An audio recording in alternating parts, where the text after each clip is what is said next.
Well, thank you very much, Seva Foundation, particularly Dr. Vinod Shah, for inviting me to make an address about human rights issues.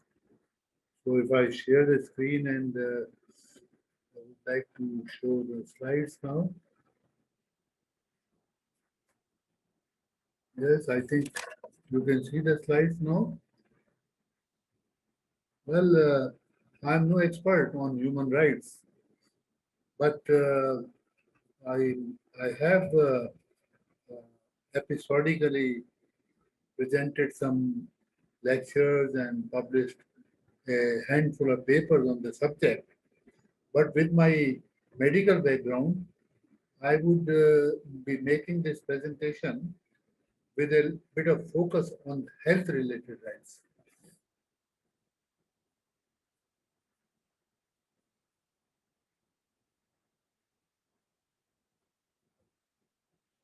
So this is my first slide.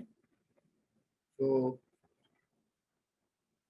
United Nations declared these principles for older persons in 1991, and they stressed mainly on these 5 points: the care of the elderly persons, dignity of these individuals, their independence, self fulfillment, and participation in family and societal matters. We would like to have all these noble principles fulfilled to the extent possible, but I think in many nations there are barriers which act against operating these UN principles. The first is that there is a sense of ageism widely rampant in the society. This amounts to negative attitudes about older persons from individuals, societies, families, and so many other stakeholders. Further on, there is insufficient legislation to protect their human rights. The services, whatever they are available in many countries, particularly in vast country like India, these may be limited. They may not be easily accessible, and sometimes the accountability of service provider is not existent. The matter is compounded by the burgeoning, rapidly rising elderly population. Majority of them are still marginalized.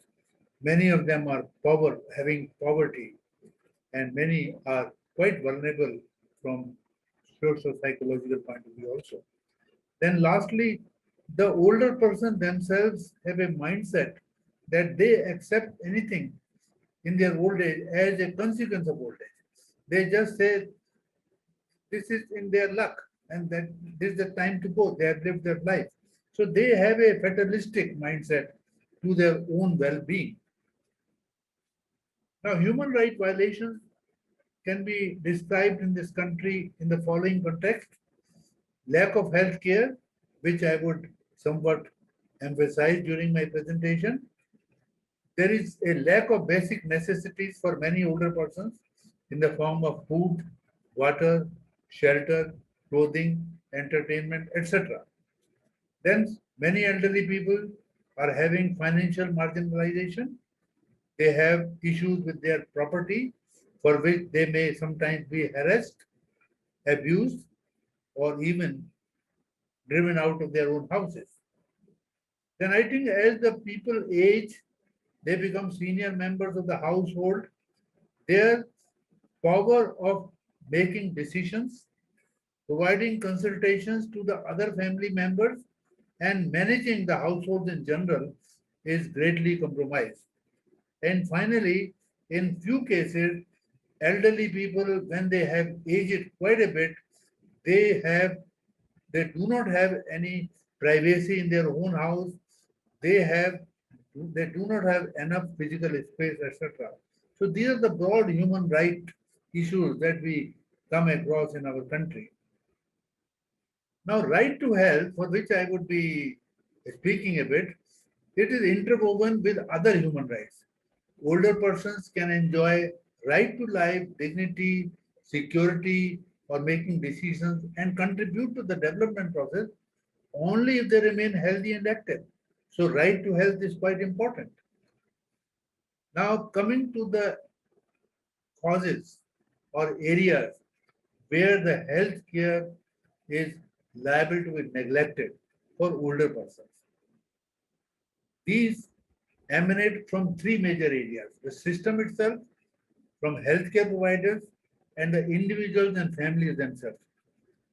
With regard to the system driven neglect possibilities, one third of Indian older persons are not getting proper health care according to the data available. There is only an insufficient health related human right provisions. And lastly, during COVID 19, non COVID care has almost come to a grinding halt, making older persons increasingly vulnerable. With regard to the neglect and abuse sometimes shown at the level of healthcare providers, these are lack of skills among the healthcare providers as far as the elderly care is concerned, especially with regard to their long-term care, dementia care, and frailty care.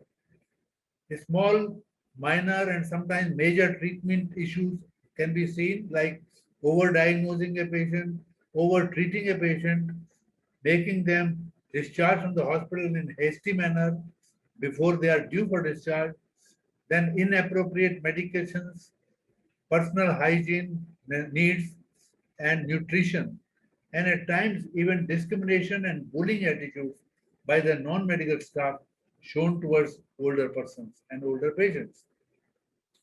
With regard to individuals and families, I think it is a common myth that when an older person has some health issues, it is a tendency on the part of the family members or even on the part of the individual himself that it is a mere consequence of old age and it delays the admission to the hospital. And another point is that I think entirely is the responsibility of the older person when he was young. Often people take their health for granted and do not observe the healthy lifestyles all through their life. And the result is that later crash land in old age in poor health. So, what is the way forward? What are the interventions? Again, divided into three areas: system related, healthcare provider related, and by the older person themselves. From the system point of view, suggestions are to enact Healthcare and Human Rights Act. Distinction between duty to provide and right to receive, and between responding to health needs of older persons and realizing the related rights of older persons is very important. System should be responsible to frame services and projects on health promotion to enable older persons reach old age in good health. And more recently, it is important to strengthening telemedicine consulting services and family vision concept once again during and after the COVID pandemic.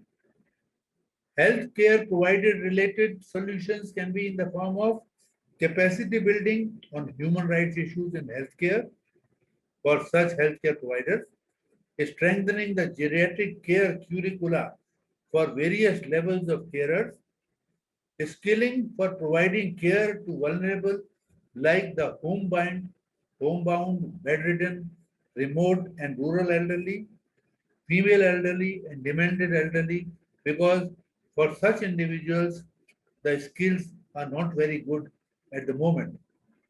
Older persons themselves, I think they can best be served by acceleration of various steps to empower them with physical, psychosocial, economic, and occupational independence. So that is my message, a brief message with regard to the human rights of older persons. Thank you for your kind attention and thank you once again. Thank you very much.